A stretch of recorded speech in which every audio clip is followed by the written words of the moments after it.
Hello everyone, welcome to Sonam classes. आज हम इस वीडियो में एक्सरसाइज 1.4 का इंट्रोडक्शन करेंगे। इसमें हम एक्सरसाइज 1.4 करने से पहले हमें कुछ रिजल्ट्स लगा लो या कुछ थ्योरम्स लगा लो जिनके बारे में हमारा पढ़ना ज़रूरी है, क्योंकि एक्सरसाइज हमारी उसके ऊपर बेस्ड है। अगर हम ये अच्छे से समझ लेते हैं तो एक्सरसाइज हमारे लिए बहुत ज़्यादा ईजी हो जाती है। जो थ्योरम्स हैं, थ्योरम 1.5 है, थ्योरम 1.6 है एंड थ्योरम 1.7 है। इन तीनों में जो रिजल्ट्स दे रखे हैं उन रिजल्ट्स के ऊपर ही हमारी एक्सरसाइज 1.4 बेस्ड है। सबसे पहले मैं आपको ये रिजल्ट्स नोटबुक में लिखवाती हूँ कि है क्या क्या नहीं है, इजी वे में आपको समझ में आएगा। उसके बाद आपको मैं थ्योरम्स रीड करवाती हूँ, थ्योरम्स में बोला क्या गया है। ठीक है, सबसे पहले हम ये रिजल्ट्स लिखते हैं। एक बार ये रिजल्ट्स बताती हूँ कि है क्या। ये आपके नोट्स के उसमें हो जाएंगे ताकि आपको ईजिली समझ में आएगा कि हमने पढ़ा क्या है। सबसे पहले देखो मैं क्या गिवन होगा, हमें a बाई बी, यानी कि a बाई बी कौन सी फॉर्म होती है, रेशनल नंबर की होती है। हमें कोई भी ये रेशनल नंबर होगा, ठीक है।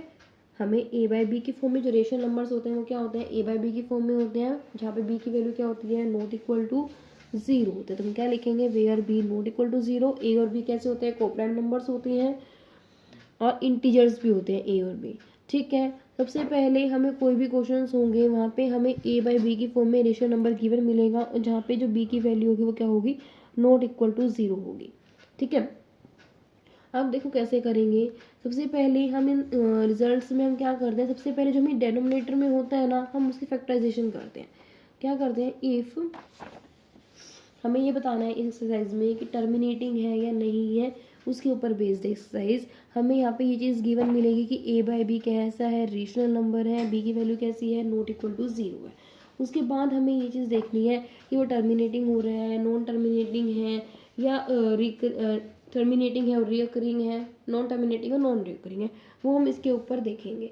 अब सबसे पहले हमें क्या करना पड़ेगा, इसके लिए हमें फैक्टराइज करना पड़ेगा डिनोमिनेटर। क्या लिखते हैं, if we factorize the denominator, यदि हम डेनोमिनेटर को किसके, ऑफ द रेशनल नंबर के, क्या बोला गया है, if we factorize the denominator of the rational number, यदि हम रेशनल नंबर में डेनोमिनेटर के फैक्टराइजेशन करते हैं, वो हमारे किस फॉर्म में आते हैं। अब हमारा जो रिजल्ट है उसके ऊपर बेस्ड है। देखो यदि हम कर रहे हैं जो फर्स्ट, अगर हमारे पास वो 2 के पावर m की फॉर्म में आ रहे हैं, 2 के पावर m की फॉर्म का मतलब क्या है, यहाँ पे m क्या है, यहाँ पे कुछ भी हो सकता है, m कितनी भी नंबरिंग हो सकती है। मान लो 2 इंटू टू इंटू टू लगा लो, मतलब कुछ भी, कितने भी आ सकते हैं 2 के, यहाँ पे m कुछ भी हो सकता है। कोई ये नहीं है कि 2 ही पावर होगी, यहाँ पे m की वैल्यू 2 ही होगी या 3 होगी, कितनी भी हो सकती है। अगर वो सब कुछ हमारा 2 के फैक्टराइजेशन की फॉर्म में आ रहा है तो हम क्या कहेंगे, हमारा जो रेशियो नंबर है वो कैसा है, टर्मिनेटिंग है, ठीक है। जो रेशियो नंबर है वो कैसा है, टर्मिनेटिंग है। सेकंड रिजल्ट में जब हमारे पास 5 की पावर m की फॉर्म में आते हैं, 5 की पावर m की फॉर्म में भी वही मतलब है कि 5 की मतलब फैक्टराइजेशन 5 की फॉर्म में आता है, 5 इंटू 5 इंटू 5 इंटू 5, मतलब ओनली 5 आ रहा है। वहाँ पे ओनली 2 था, जब हम फैक्टराइजेशन कर रहे हैं सिर्फ और सिर्फ 2 में 2 आ रहे हैं, कितनी बार भी आए 2 वो बात अलग है, सिर्फ और सिर्फ 2 थे। अब यहाँ पे क्या है, सिर्फ और सिर्फ 5 है, तो ये भी कैसा हो जाएगा हमारे पास, टर्मिनेटिंग, ठीक है। थर्ड रिजल्ट देखो, थर्ड में क्या है, जब वो 2 की पावर m हो और 5 की पावर n हो, इसकी फॉर्म में आए, क्या है थर्ड में, 2 की पावर m और 5 की पावर n। इसका मतलब क्या है, देखो यहाँ पे m और n दोनों सेम भी हो सकते हैं और दोनों दोनों अलग अलग भी हो सकते हैं। यहाँ पे कोई जरूरी नहीं दोनों दोनों सेम ही होंगे, दोनों अलग भी हो सकते हैं। देखो क्या होगा, 2 इंटू टू इंटू मतलब कुछ 2 की फॉर्म में, और वही चीज़ क्या होगा यहाँ पे 5 की फॉर्म में होंगे, ठीक है। मतलब 2 इंटू टू इंटू टू होगा, या 5 इंटू 5 इंटू 5, मतलब कुछ भी हम यहाँ पे चलते सकते हैं। इसको हम ये भी लिख सकते हैं कि मान लो 2 की पावर हमारे पास क्या आ रही है, 1 आ रही है, और हम ये बोल दें कि 5 की पावर क्या आ रही है, 3 आ रही है। या फिर हम यहाँ पे ये भी बोल सकते हैं कि 2 की पावर 4 आ रही है, और यहाँ पे हम ये बोल दें कि 5 की पावर क्या आ रही है, 2 आ रही है। अब देखो यहाँ पे देखा जाए तो क्या है, ये m और n दोनों दोनों अलग अलग है, मतलब 2 की टर्म में है और 5 में है। सेम यहाँ 2 1 टाइम्स था, यहाँ 5 3 टाइम्स था, यहाँ पे 2 4 टाइम्स था, और यहाँ पे ये 5 आएगा, और यहाँ पे 5 क्या है, 2 टाइम्स है। अब देखो 2 और 5 की फॉर्म में तो आ रहे हैं, चाहे कितनी बार भी, और m n सेम भी हो सकते हैं। यहाँ पे मानो 2 की पावर 2 है और 5 की पावर 2 हो सकती है, या फिर अलग अलग भी हो सकते हैं, तो भी कैसा होगा रिजल्ट हमारा, टर्मिनेटिंग। कैसा होगा, टर्मिनेटिंग। ठीक है, अब आते हैं फोर्थ रिजल्ट के ऊपर। फोर्थ रिजल्ट क्या कहता है, वो हमारे पास 2 की पावर तो m होती है, और कोई भी नंबर मान लो यहाँ पे हम लेके चल रहे हैं कि 8 दे देते हैं एंड में, और 8 तो नहीं, हम यहाँ कुछ और ले लेते हैं, हम यहाँ 3 ले लेते हैं, क्योंकि हम 8 की फैक्टराइजेशन करेंगे तो वो 2 ही बनेंगे आगे, इसलिए हम यहाँ पे 3 ले लेते हैं, क्योंकि प्राइम नंबर क्या हो जाएगा ना, यहाँ पे 3 लेंगे तो 3 की पावर मान लो n है, और एक 7 ले लेते हैं, इसकी पावर क्या है 5 p है। अब देखो 2 की पावर क्या है m है, और 7 की पावर क्या है p है, और 3 की पावर क्या है n है। अब कैसे करेंगे, जब भी हमारे पास 2 के अलावा कुछ और नंबर आ जाए, 2 आए अकेला अकेला, 5 आए, या 2 और 5 दोनों के दोनों आए, तो कैसे चल रहे थे हमारे पास टर्मिनेटिंग। अब 2 तो आ रहा है, बट 2 के अलावा भी और कोई नंबर आने शुरू हो जाए तो वो कैसा हो जाएगा, नॉन टर्मिनेटिंग। कैसा हो जाएगा, नॉन टर्मिनेटिंग। ठीक है, नॉन टर्मिनेटिंग के साथ अगर 2 और 5 में से कोई एक भी आ रहा है या कोई दोनों भी आ रहे हैं, तो साथ में वो क्या हो जाएगा, नॉन टर्मिनेटिंग रिपीटिंग। ठीक है, फिफ्थ रिजल्ट देखो, फिफ्थ में क्या है, सेम है फिफ्थ में भी, कि 5 की पावर m है, और 7 की पावर n है, और यहाँ पे हम 3 की पावर p ले लेते हैं, ऊपर वाला भी ले सकते हो, कोई इफेक्ट नहीं पड़ेगा। हमने यहाँ पे 5 की पावर m ले लिया, 7 की पावर हमने यहाँ पे n ले ली है, और 3 की पावर p ले ली है। अब देखो ये कैसा होगा, पावर सेम भी हो सकता है, कोई इफेक्ट नहीं पड़ेगा, सिर्फ 5 के अलावा और भी फैक्टर्स आ रहे हैं, तो वो क्या हो जाएगा, नॉन टर्मिनेटिंग।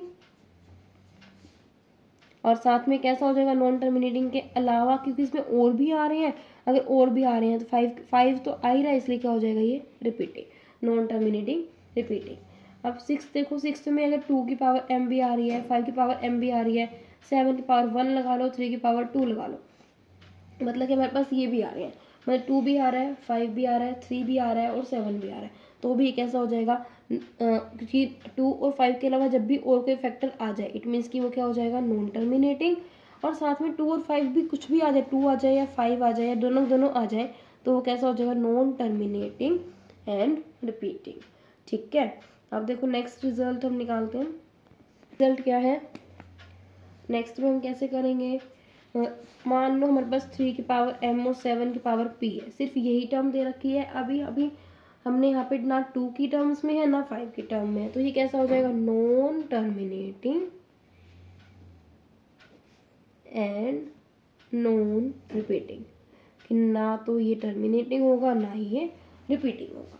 ठीक है, ये 7 रिजल्ट्स हैं, अगर आप इनको अच्छे से पढ़ लेते हो तो आपका एक्सरसाइज बहुत ज़्यादा इजी हो जाएगी। एक बार और बताती हूँ, जब भी अकेला 2 आए या अकेला 5 आए या 2 5 दोनों आए, तो कैसे होंगे, टर्मिनेटिंग होंगे। जब भी 2 के अलावा 2 और 5 के अलावा कोई और भी टर्म आ जाए, तो वो कैसा हो जाएगा, नॉन टर्मिनेटिंग। और साथ में अगर वो टर्म हमारे 2 या 5 एक दोनों ही, या 2 आ रहा है अकेला, या 5 आ रहा है और टर्म्स के साथ में, या फिर दोनों के दोनों आ रहे हैं, तो नॉन टर्मिनेटिंग रिपीटिंग हो जाएंगे। जब हमारे पास ना 2 आ रहा ना ही 5 आ रहा और कुछ ही आ रहा है हमारे पास, तो वो कैसे आ जाएंगे, नॉन टर्मिनेटिंग नॉन रिपीटिंग। अब देखो इन थ्योरम्स में क्या था, एक बार ये और रीड करवा देती हूँ, आपके लिए क्लियर हो जाएगा। थ्योरम 1.5 में देखो क्या है, लेट x भी रेशनल नंबर, x क्या है, कोई भी रेशनल नंबर है, हुज डेसिमल एक्सपेंशन टर्मिनेट, जिसका डेसिमल एक्सपेंशन कैसा है, टर्मिनेट है। टर्मिनेट का मतलब है कि जिसका रिमाइंडर क्या आ रहा है, 0 आ रहा है, प्रॉपर डिवाइड हो रहा है। Then x can be express in the form of p by q. अब x रेशनल नंबर था तो उसको हम p बाई क्यू की फॉर्म में एक्सप्रेस कर सकते हैं, जहाँ पे जो p और क्यूज आ रहे हैं वो कैसे आ रहे हैं हमारे पास, को प्राइम नंबर्स। p और क्यू कैसे आ रहे हैं, को प्राइम नंबर्स। p और क्या वो कैसे आ रहे हैं, को प्राइम नंबर्स। जो प्राइम फैक्टराइजेशन आ रहा है क्या का, वो किस फॉर्म में आ रहा है, 2 की पावर n और 5 की पावर m की फॉर्म में, where n and m are non negative integer. n और m कैसे हैं, नॉन नेगेटिव इंटीजर्स हैं। यहाँ पे क्या बोला गया है कि जब भी देखो x कोई भी रेशनल नंबर गिवन था, जिसका डेसिमल एक्सपेंशन कैसा था, टर्मिनेट था, यानी कि प्रॉपर डिवाइड हो रहा था, वो क्या था, रिमाइंडर 0 था। अगर टर्मिनेट था तो हमने उसको किस फॉर्म में एक्सप्रेस किया, 2 की पावर n और 5 की पावर m की फॉर्म में। हमें क्या गिवन था, x कोई भी रेशनल नंबर है, वो टर्मिनेट है, तो हमने उसको एक्सप्रेस किया 2 की पावर n और 5 की पावर m के फॉर्म में। नेक्स्ट थ्योरम में देखो क्या है, x क्या है, कोई भी रेशनल नंबर है, p बाई क्यू एक रेशनल नंबर्स है, such that the prime factorisation of q is of the form 2 and 5 की पावर m। अब क्या बोला गया है कि जो प्राइम फैक्टराइजेशन हो रही है वो क्या आ रही है, 2 की पावर n और 5 की पावर m के फॉर्म में आ रही है। वहाँ पे n और m कैसे हैं, नॉन नेगेटिव इंटीजर्स है। फिर जो x का जो डेसिमल एक्सपेंशन होगा वो कैसा होगा, टर्मिनेट होगा। देखो दोनों थ्योरम कैसी हैं, आपस में अपोजिट्स है। वहाँ पे बोला गया था कि रेशनल नंबर है और डेसिमल एक्सपेंशन कैसी है, टर्मिनेट है, तो प्राइम फैक्टराइजेशन कैसा होगा, 2n और 5m की फॉर्म में। अब बोला गया जो प्राइम फैक्टराइजेशन है वो 2n और 5m की फॉर्म में गिवन है। अगर हमारे पास ये चीज़ गिवन, डेसिमल एक्सपेंशन कैसे हो जाएगी, वो टर्मिनेट हो जाएगी। अगर टर्मिनेट है तो इस फॉर्म में था ऊपर वाली में, अब अगर ये वाली फॉर्म हमें गिवन मिलेगी, हम कह सकते हैं कि डेसिमल एक्सपेंशन कैसी है, हमारे पास टर्मिनेट्स है। ठीक है, थ्योरम 1.7 में देखो, x p by q rational numbers ही है, पी क्या कोप्राइम नंबर्स हैं, रेशनल नंबर्स हमें गिवन है, such that the prime factorisation of q is not the form of 2 and 5 की m। अब क्या बोला गया कि वो प्राइम फैक्टराइजेशन है वो इस फॉर्म में नहीं आ रही, किसकी फॉर्म में, 2 की पावर n और 5 की पावर m की फॉर्म में, और n m कैसे होते हैं, नॉन नेगेटिव इंटीजर्स होते हैं। Then x has a decimal expansion which is non terminating repeating. अब क्या बोला गया कि जब हमारे पास इसकी फॉर्म में नहीं आ रही है ना, हमारे पास जो प्राइम फैक्टराइजेशन आ रही है वो 2n और 5m की फॉर्म में जब भी नहीं आएगी, तो हम ये बोलेंगे जो डेसिमल एक्सपेंशन है वो कैसी होगी, नॉन टर्मिनेटिंग और रिपीटिंग होगी। ठीक है, अब हमने क्या किया, टर्मिनेट है तो 2 की n और 5m की फॉर्म में प्राइम फैक्टराइजेशन हमारे पास आएगा ही आएगा। अगर हमारे पास प्राइम फैक्टराइजेशन 2 की n 5 की m में आ रहा है तो हम कहेंगे डेसिमल एक्सपेंशन कैसी है, टर्मिनेट है। यदि हमारे पास 2n और 5 की m में नहीं आ रहा है तो हम क्या कहेंगे, नॉन टर्मिनेटिंग और रिपीटिंग है। ठीक है, आई होप आपको आज का समझ में आया होगा। आज की वीडियो में इतना ही, नेक्स्ट वीडियो में एक्सरसाइज 1.4 हम स्टार्ट करेंगे। Thank you.